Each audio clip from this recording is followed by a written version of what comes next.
Compassionate. Cultivating compassion is an important endeavor that can improve both your own well-being and the lives of those around you.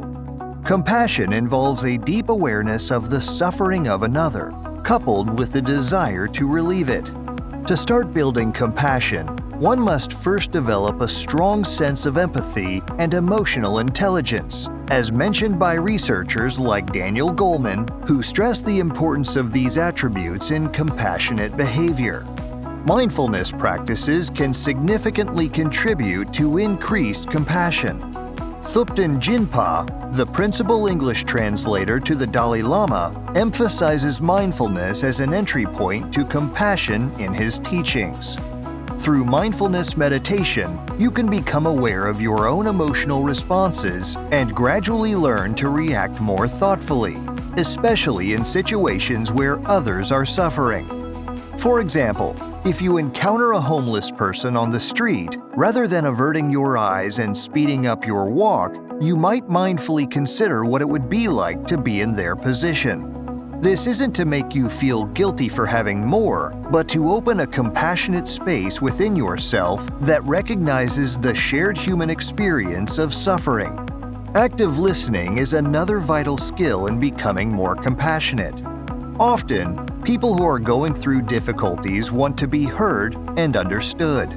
When a friend is going through a challenging time, rather than rushing to offer solutions or comparisons, take the time to listen to them without interrupting or judging. Validate their feelings and offer your presence as a form of support. For example, if a colleague confides in you about feeling overwhelmed with work, instead of saying, "Well, at least you have a job," which minimizes their stress, you could say, "That sounds really difficult. Is there any way I can support you?" Acts of kindness, even small ones, are a straightforward way to practice compassion.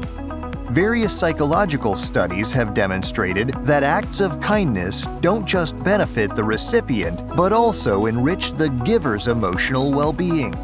Try to incorporate small acts of kindness into your daily routine. For instance, you could pay for someone's coffee in the line behind you, offer your seat to someone in need on public transportation, or simply send a thoughtful message to a friend you haven't spoken to in a while.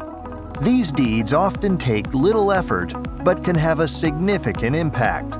Another method to develop compassion is to intentionally widen your circle of concern. Often, it's easier to feel compassion for those who are similar to us or are in our immediate social circles. By actively challenging this tendency and extending your empathy towards people who are different from you, whether in terms of nationality, culture, or even ideology, you expand your capacity for compassion.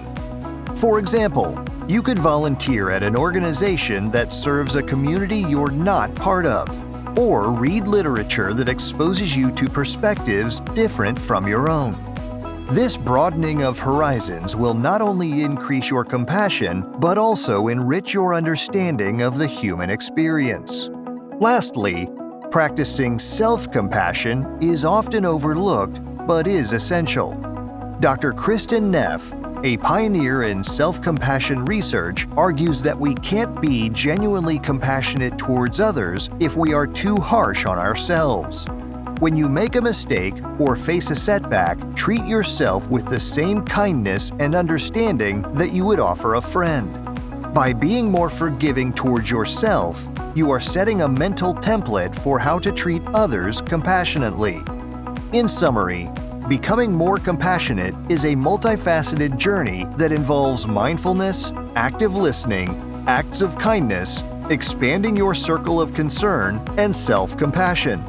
By intentionally incorporating these practices into your daily life, you develop a deeper sense of connection with others, a greater capacity to alleviate suffering, and a more fulfilling and meaningful life.